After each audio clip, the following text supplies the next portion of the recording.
Bonjour, nous allons voir maintenant comment utiliser le logiciel Illustrator en utilisant une seule main. Alors, pour ce faire, pour commencer, il faut appuyer 5 fois d'affilée sur la touche majuscule. 1, 2, 3, 4, 5. À ce moment-là, va apparaître une fenêtre, comme ceci, qui vous demande si vous voulez activer les touches rémanentes. Alors, vous acceptez.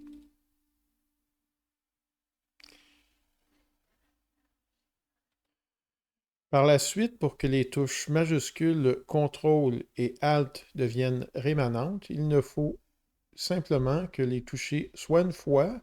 À ce moment-là, ils vont être rémanentes pour une fois ou deux fois, puis à ce moment-là, ils vont être rémanentes pour jusqu'à temps que vous les annuliez. Pour les annuler, il faut les retoucher une troisième fois. Admettons maintenant que j'appuie deux fois sur la touche majuscule.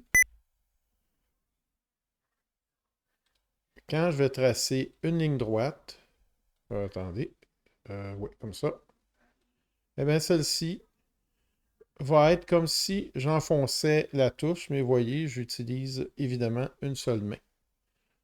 Donc, on constate que ça fonctionne comme si j'avais gardé la touche enfoncée. Regardez ici, je dessine un carré et maintenant, si j'essaie de déplacer le carré, ben, il se déplace horizontalement.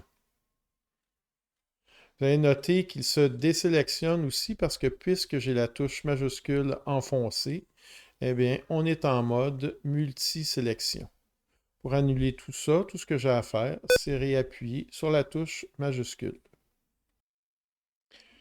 Avec la touche CTRL, on va l'appuyer une seule fois. Ici, regardez, j'appuie une fois sur CTRL. Eh bien, maintenant, quand je sélectionne un objet, voyez, j'ai les points au lieu d'avoir les carrés. Si je les relâche, puisque j'ai appuyé qu'une seule fois, et maintenant, j'ai les carrés de changement d'échelle. Je veux revenir comme tantôt, comme si j'appuyais sur CTRL au moment de ma sélection. Eh bien, j'appuie une fois sur CTRL et regardez, le point est enfoncé. Je vais l'annuler. Voilà, c'est fait.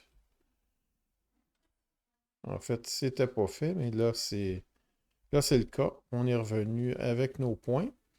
On va observer une autre façon. Si j'appuie deux fois maintenant,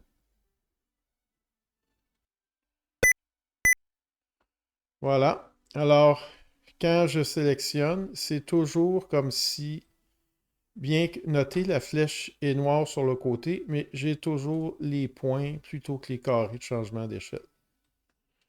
Alors, quand je sélectionne un objet, c'est comme si j'avais utilisé la flèche blanche. Et puis, si je les sélectionne au complet, c'est encore la même chose ici. Tout se déplace à partir des points d'ancrage. Si je réappuie une autre fois, eh bien voilà, c'est les boutons d'échelle qui apparaissent. On peut faire la même chose avec le bouton Alt maintenant. Donc, si j'appuie deux fois sur Alt, 1, 2, et je déplace des objets, eh bien, ça va générer des copies. Comme ceci, si je sélectionne le carré, voilà. On peut combiner l'utilisation des touches. Par exemple, je vais tout effacer ici. Je vais dessiner un carré. En fait, je le veux carré, mon carré, alors je vais appuyer sur la touche majuscule deux fois. Voilà, c'est un carré parfait. Et maintenant, je veux conserver la touche carré et je vais appuyer sur Alt deux fois. C'est fait. Et notez maintenant, si je déplace mon carré, il se déplace horizontalement.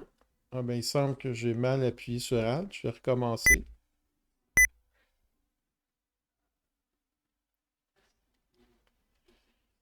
Essayons. Voilà. Vous voyez, les éléments sont dupliqués quand je les déplace. Donc, en résumé, pour activer la commande, vous appuyez sur majuscule 5 fois de fil. Et ensuite, les touches majuscules, CTRL et ALT, peuvent devenir rémanentes une seule fois si on appuie une seule fois. Et tant qu'on ne les arrête pas, si on appuie deux fois, c'est tant qu'on ne les arrête pas. Si vous réappuyez une troisième fois, eh bien à ce moment-là, ils perdent leur rémanence, puis on peut les réactiver comme ça. Pour quitter cet état-là, eh bien, tout ce qu'on a à faire, par exemple, c'est CTRL X. Alors, vous avez entendu, le son a changé.